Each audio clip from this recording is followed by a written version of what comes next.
It was just another busy evening in the city, with black cabs weaving through the streets and passengers hurrying to get home. Among them was a man in a rush, flagging down a cab with urgency written all over his face. When the cab stopped, he hesitated for a moment after seeing the driver, a middle-aged man with a warm smile and a calm demeanor. For reasons unknown, the passenger shook his head and waved the driver away, choosing to wait for another ride. Little did he know that small decision would change the course of his night and possibly his life. Minutes later, as the man finally got into another vehicle, the rejected cab driver noticed something unsettling. The car the man entered sped off recklessly, weaving through traffic with dangerous precision. Instinctively, the driver followed at a safe distance, keeping his eyes on the unfolding chaos. Moments later, screeching tires, a loud crash, and blaring horns shattered the evening air. What happened next would bring the man face to face with the cab driver he had turned away, this time not as a stranger, but as someone who had just saved him from a potentially fatal accident. The sound of the crash was deafening, and the streets seemed to freeze in shock. Cars halted, pedestrians stopped in their tracks, and a few people ran toward the wreckage to see if anyone needed help. Among them was the black cab driver, who had instinctively pulled over the moment he saw the car spin out of control. His heart raced as he stepped out, unsure of what he might find. The other vehicle, the one the man had chosen instead of his cab, was now crumpled against a lamppost. Smoke rose faintly from the hood, and the passenger door was wedged shut. Inside, the man sat stunned, his face pale and his hands trembling. He seemed unharmed but shaken to his core. The cab driver quickly moved closer, tapping on the window and calling out, "Are you okay? Can you move?" His voice was steady, even though his concern was clear. The man's eyes widened when he recognized the driver. He hesitated, almost as if he couldn't believe what he was seeing. Wasn't this the same person he had dismissed just moments earlier? The realization hit him hard, but before he could say a word, the cab driver was already working to get him out. The man fumbled with the seatbelt as the cab driver tried to pry the door open. The jammed metal wouldn't budge, and the faint smell of something burning heightened the urgency. "Hang tight. I'll get you out," the driver said firmly, running back to his cab to grab a small tire iron. The man inside the car, still in shock, could barely process what was happening. How was it possible that this same cab driver, the one he had turned away without a second thought, was now risking his safety to help him? As the driver worked to free the door, bystanders began to gather, murmuring among themselves. Some tried to intervene, but the driver's focus was unshakable. "Step back. I've got this," he insisted, his voice cutting through the growing commotion. Finally, with a hard pull, the door creaked open just enough for the man to squeeze out. Once on his feet, the man staggered slightly, his mind racing. He looked at the wrecked car, the crowd, and finally at the cab driver, who was catching his breath. "Why did you follow me?"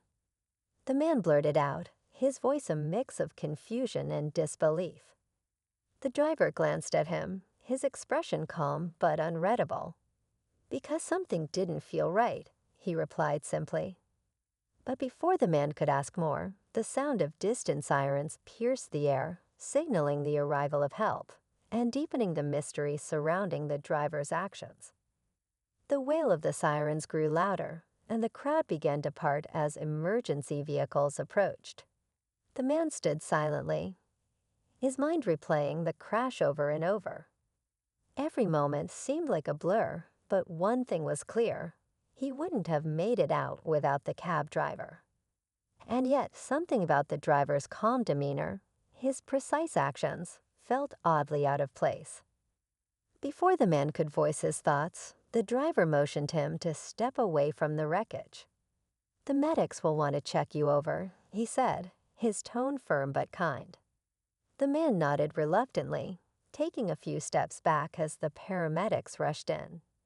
As they assessed him for injuries, he kept glancing at the cab driver, who stayed nearby, watching the scene unfold. When the police arrived, one of the officers approached the driver, clearly recognizing him. "You again," the officer said, half smiling, half suspicious. The man caught this exchange and couldn't ignore the weight behind those words. What did the officer mean by again? The driver shrugged, a faint smile on his lips. "Just doing what I can," he replied casually. But the man felt the tension between them, a subtle, unspoken history. Before he could ask what was going on, the officer turned to him. "You're lucky he was here," the officer said pointedly. "You have no idea how close you were to something worse." The man's chest tightened. Something worse? What had he narrowly avoided? And why did this cab driver seem to be at the center of it all? As questions swirled in his mind, the driver glanced at him one last time, his expression unreadable. Then, without another word, he began walking back to his cab. As the cab driver walked away, the man felt a strange pull to follow him. Something about the encounter didn't sit right. He called out, "Wait," but the driver didn't stop. Instead, he opened the door of his cab, hesitated for a moment, then turned back. His eyes met the man's, and for the first time, his calm expression faltered, just slightly. "You're safe now. That's what matters," he said before climbing into his car. But the man wasn't satisfied. He pushed past the paramedics and jogged to the cab. "I need to know," he said, his voice sharper now. "Why were you following me? You're not just some random cab driver, are you?" The driver sighed, his hands resting on the steering wheel. For a moment, it seemed like he might drive off, but then he looked up, his eyes carrying a weight the man hadn't noticed before. "I wasn't just following you," the driver admitted. "I recognized the other car. The driver's dangerous, reckless. I've seen him cause trouble before." The man blinked, stunned. "You knew this would happen?" he asked, his voice barely above a whisper. "I had a feeling," the driver said, but his tone hinted at more than just intuition. Before the man could press further, the officer who had spoken earlier approached again, his face serious. "You should listen to him," the officer said.